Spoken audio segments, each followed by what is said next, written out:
Você já se perguntou por quê? Apesar de termos acesso a prazeres e entretenimento infinitos, nunca nos sentimos tão vazios. Por que a ansiedade, depressão e sensação de falta de propósito atingem níveis epidêmicos justamente quando temos mais conforto e estímulos do que qualquer geração anterior? Hoje, vou revelar o segredo neurológico que explica esse paradoxo moderno. Um segredo que Carl Jung previu décadas antes da era digital, quando alertou sobre o perigo do homem perder contato com sua alma em busca de gratificações superficiais. O que estamos vivendo não é apenas um problema psicológico, é um sequestro neurobiológico sistemático. Seu cérebro está sendo hackeado, e o principal alvo desse ataque é um neurotransmissor específico, a dopamina. Nos próximos minutos você vai entender por que se sente cada vez menos satisfeito com a vida real, por que sua capacidade de concentração está diminuindo, e por que experiências que antes traziam alegria agora parecem insuficientes. Mais importante, vou mostrar como recuperar o controle do seu próprio sistema de recompensa cerebral. Vamos começar com uma verdade fundamental que poucas pessoas compreendem. A dopamina não é, como frequentemente se pensa, o neurotransmissor do prazer.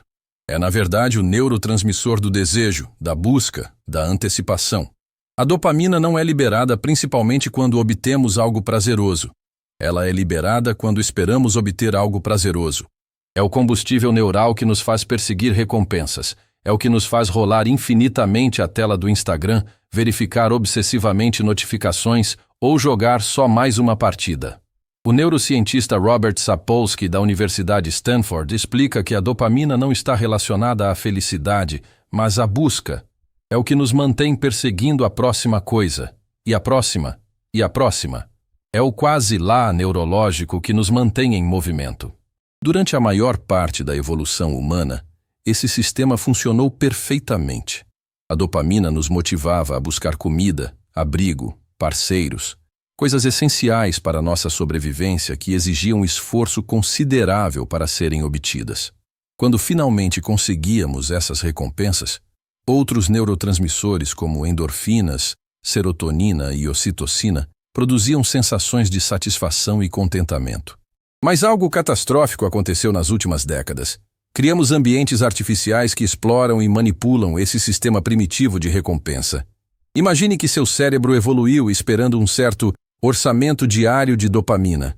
Pequenos picos ao encontrar uma fruta madura, ao receber reconhecimento social, ao completar uma tarefa difícil. Essas recompensas eram espaçadas, imprevisíveis e geralmente exigiam esforço. Agora compare isso com o ambiente moderno. Notificações constantes, feeds infinitos projetados para nunca satisfazer completamente, jogos com recompensas cuidadosamente calibradas para manter você jogando, pornografia em alta definição disponível instantaneamente, comidas ultraprocessadas cientificamente formuladas para atingir o ponto de êxtase gustativo. O resultado? Um tsunami dopaminérgico contínuo que está literalmente alterando a estrutura física do seu cérebro. Este é o primeiro estágio do colapso dopaminérgico, a hiperestimulação. Quando seu cérebro é constantemente inundado com níveis anormalmente altos de dopamina, ele faz o que qualquer sistema biológico faria. Adapta-se. Começa a reduzir o número de receptores de dopamina disponíveis, um processo chamado downregulation ou regulação decrescente. É como estar em uma sala onde alguém continuamente aumenta o volume da música. Eventualmente, seus ouvidos se adaptam e o que antes era ensurdecedor começa a parecer normal. Quando a música volta ao volume original, parece estranhamente silenciosa. O mesmo acontece com sua sensibilidade à dopamina. Após exposição contínua a superestímulos dopaminérgicos, atividades normais, uma conversa, um passeio no parque, ler um livro, simplesmente não geram dopamina suficiente para registrar como satisfatórias ou interessantes. E assim começa o segundo estágio do colapso, a tolerância e o tédio existencial. O neurocientista Dr. Anna Lembke, chefe de dependência química em Stanford e autora de Dopamine Nation, descreve isso como déficit de recompensa. Seu sistema de recompensa se torna dessensibilizado, exigindo estímulos cada vez mais intensos apenas para sentir o mesmo nível de interesse ou prazer. Este é o momento em que você começa a notar mudanças perturbadoras em si mesmo. Você não consegue mais ler um livro por mais de alguns minutos sem sentir uma compulsão de verificar o celular. Hobbies que antes eram gratificantes agora parecem entediantes. Você sente dificuldade crescente para se concentrar em tarefas que exigem atenção sustentada. Relacionamentos reais começam a parecer excessivamente trabalhosos comparados à dopamina fácil das redes sociais. Você sente um vazio persistente, uma inquietação, uma sensação de que algo está faltando, mesmo quando tem tudo. Carl Jung já havia identificado este fenômeno décadas atrás, chamando-o de neurose moderna, a condição de estar desconectado da própria alma, enquanto persegue substitutos superficiais para significado autêntico.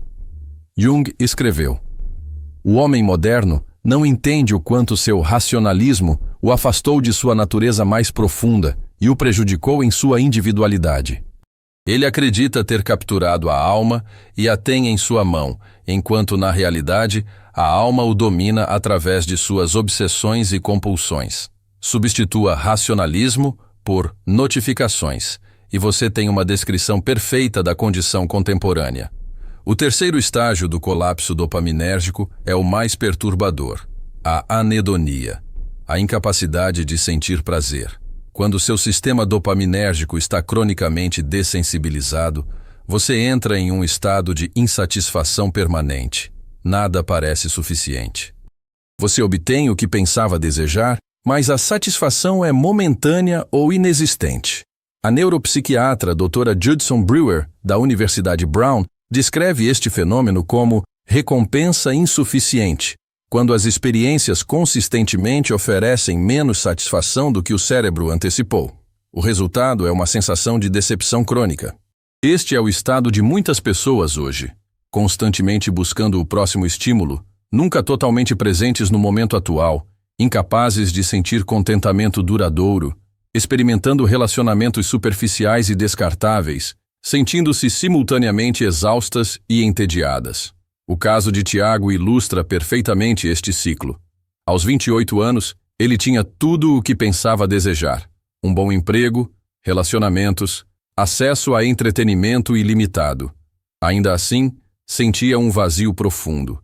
Ele alternava entre maratonas de séries, rolagem infinita de redes sociais e jogos online, mas nada preenchia o vazio. Gradualmente perdeu interesse em amigos reais, hobbies que antes o apaixonavam, e começou a sentir que estava apenas existindo, não vivendo. O que Tiago estava experimentando não era uma falha de caráter ou falta de gratidão, era uma consequência neurobiológica previsível de um cérebro em colapso dopaminérgico. E aqui está a parte mais insidiosa. As empresas conhecem exatamente o que estão fazendo. Em 2017, Shamat Palihapitiya, ex-vice-presidente de crescimento do Facebook, fez uma confissão perturbadora.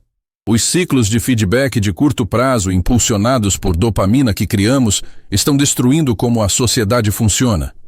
Sem discurso civil, sem cooperação, desinformação, inverdades. O ex-presidente do Facebook, Sean Parker, foi ainda mais direto. Precisávamos dar um pouco de dopamina aos usuários de vez em quando, porque alguém curtiu ou comentou uma foto ou publicação. É um ciclo de validação social. Exatamente o tipo de coisa que um hacker como eu descobriria, porque você está explorando uma vulnerabilidade na psicologia humana. As maiores empresas de tecnologia do mundo empregam especialistas em economia comportamental, um eufemismo para psicólogos que aplicam princípios de condicionamento operante para maximizar o tempo que você passa em suas plataformas. Eles utilizam técnicas como recompensas variáveis, o mesmo mecanismo que torna caça-níqueis tão viciantes. Você nunca sabe quando receberá a próxima notificação ou conteúdo interessante, então continua verificando compulsivamente. Outra técnica é o scrolling infinito, eliminando pontos naturais de pausa e decisão, removendo a fricção que permitiria seu cérebro reconsiderar se quer continuar. Também usam autoplay, removendo momentos de decisão entre episódios ou vídeos, explorando a tendência humana ao Viés de status quo. Exploram gatilhos sociais, aproveitando nosso medo primitivo de perder informações socialmente relevantes para mantê-lo constantemente verificando atualizações. E talvez o mais sofisticado, personalização algorítmica, utilizando inteligência artificial para identificar e servir exatamente o tipo de conteúdo que gera o maior pico de dopamina para você especificamente. Cada uma dessas técnicas foi cuidadosamente projetada para mantê-lo em um estado de busca perpétua, nunca totalmente satisfeito, sempre querendo mais. Tristan Harris, ex-designer ético do Google, resume: é como ter 1 milhão de pessoas trabalhando nas empresas de tecnologia contra seu cérebro, e seu cérebro não tem chance. Mas o colapso dopaminérgico vai além da tecnologia. Nossa comida moderna, por exemplo, foi engenhada para criar o que os cientistas chamam de ponto de êxtase. A combinação perfeita de sal, açúcar e gordura que maximiza a liberação de dopamina, superando os mecanismos naturais de saciedade. O resultado é uma tempestade perfeita. Estamos cercados por estímulos supranormais projetados para explorar vulnerabilidades em nossos circuitos cerebrais primitivos. O quarto e último estágio do colapso dopaminérgico é o mais destrutivo, a busca desesperada e compulsiva. Quando seu cérebro está cronicamente dessensibilizado, você começa a exibir comportamentos cada vez mais extremos na tentativa de sentir algo, qualquer coisa. Este é o terreno fértil para dependências comportamentais e químicas. Você verifica seu telefone 150 vezes por dia. Passa horas em maratonas de conteúdo que nem mesmo desfruta verdadeiramente. Compra coisas que não precisa em busca daquele breve momento de excitação. Busca comidas cada vez mais intensas, experiências cada vez mais extremas, tudo na tentativa desesperada de sentir. O psicólogo Philip Zimbardo chama isso de excitação-adição, um estado em que o cérebro se torna dependente da estimulação constante e da novidade. E quando isso não funciona? Frequentemente recorremos a substâncias químicas, álcool, cannabis, medicamentos prescritos ou drogas ilícitas para forçar artificialmente nosso sistema de recompensa a funcionar. Não é coincidência que estamos enfrentando uma epidemia de dependência química paralelamente à nossa epidemia de dependência digital. Carl Jung viu isso claramente quando escreveu: todo vício surge de uma recusa inconsciente de enfrentar o sofrimento legítimo. O sofrimento, neste caso, seria o desconforto temporário de permitir que nosso sistema dopaminérgico se recalibre. Um processo que inicialmente se sente como privação, tédio e inquietação. Mas nem tudo está perdido. Jung também nos lembrou que, no lugar da maior dor também reside a possibilidade da maior cura. Como podemos recuperar nossos cérebros sequestrados? A boa notícia é que o cérebro é incrivelmente adaptável. Assim como se dessensibilizou em resposta à hiperestimulação, ele pode se ressensibilizar quando o ambiente muda. Dr. Cameron Seppa, professor clínico de psiquiatria da UCSF, desenvolveu um protocolo chamado jejum dopaminérgico, baseado em princípios de terapia cognitivo-comportamental. Embora o nome não seja neurologicamente preciso, o conceito é válido. Períodos planejados de abstinência de comportamentos altamente estimulantes permitem que seu sistema se recalibre. Aqui está um protocolo adaptado baseado nas mais recentes pesquisas neurocientíficas. Comece com um detox digital estruturado. Períodos curtos, talvez apenas 1 hora por dia sem dispositivos digitais. Gradualmente aumente para um dia inteiro por semana. Este não é um exercício de privação masoquista, mas uma oportunidade para seu cérebro redescobrir atividades de recompensa natural. Identifique e modifique os gatilhos ambientais que iniciam comportamentos compulsivos. Desative notificações, remova aplicativos problemáticos, crie barreiras físicas entre você e fontes de dopamina fácil. Engaje-se consistentemente na redescoberta de recompensas naturais, atividades que produzem dopamina mais sustentável e saudável, exercício físico, interação social face a face, criação versus consumo passivo, tempo na natureza, aprendizado de novas habilidades. Pratique a presença. A meditação não é apenas uma prática espiritual, É um treinamento neurológico que fortalece o córtex pré-frontal e aumenta a densidade de receptores de dopamina D2, melhorando sua capacidade de sentir recompensas naturais. Permita-se a exposição progressiva ao tédio. O tédio não é seu inimigo. É o estado necessário através do qual seu cérebro se recalibra. Comece com períodos curtos de não fazer nada e gradualmente aumente sua tolerância. Reserve tempo para reconectar com seu eu profundo. Jung acreditava que a neurose moderna vinha da desconexão com o self, o núcleo autêntico da personalidade. Pratique introspecção, escrita reflexiva e exploração de questões existenciais profundas. Estudos mostram que mesmo períodos relativamente curtos deste tipo de resetamento dopaminérgico podem produzir mudanças significativas. Após apenas 2 semanas seguindo um protocolo semelhante, participantes relatam maior capacidade de concentração, aumento na satisfação com atividades simples, melhora na qualidade do sono, redução na ansiedade, maior conexão em relacionamentos reais e uma sensação renovada de propósito e significado. Maria, uma profissional de 34 anos, estava constantemente exausta, mas incapaz de relaxar, sempre verificando e-mails, redes sociais e consumindo conteúdo online até tarde da noite. Após implementar um protocolo de recalibração dopaminérgica por 3 semanas, ela relatou: "É como se eu tivesse recuperado minha capacidade de sentir alegria nas coisas simples. Ontem fiquei genuinamente entusiasmada lendo um livro, algo que não acontecia há anos." Jung nos lembrou que a única pessoa que é educada é aquela que aprendeu como aprender, como mudar. Recuperar seu cérebro é um processo de desaprendizagem de hábitos dopaminérgicos disfuncionais e reaprendizagem da arte de satisfação autêntica. É importante entender que esse não é um processo de retorno a algum passado idealizado ou rejeição total da tecnologia. É sobre recuperar a agência, usar a tecnologia intencionalmente em vez de ser usado por ela. O filósofo Byung-Chul Han chama isso de soberania atencional, a capacidade de dirigir sua atenção de acordo com seus valores mais profundos, não de acordo com o que gera mais lucro para corporações. Existe uma dimensão profundamente espiritual neste trabalho também. Jung reconheceu que por trás das neuroses modernas frequentemente estava uma crise de significado, o que ele chamou de fome da alma. Em suas palavras, entre todos meus pacientes na segunda metade da vida, não houve um único caso cujo problema fundamental não fosse uma questão de perspectiva religiosa. Todos estavam doentes porque haviam perdido aquilo que as religiões vivas sempre deram a seus seguidores. E nenhum foi realmente curado que não recuperou sua perspectiva religiosa.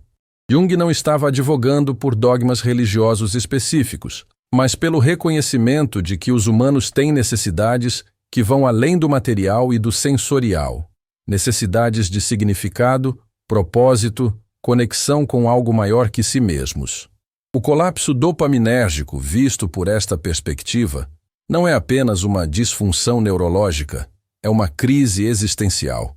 Estamos tentando preencher um vazio espiritual com estímulos cada vez mais intensos, e então nos perguntamos por que continuamos vazios.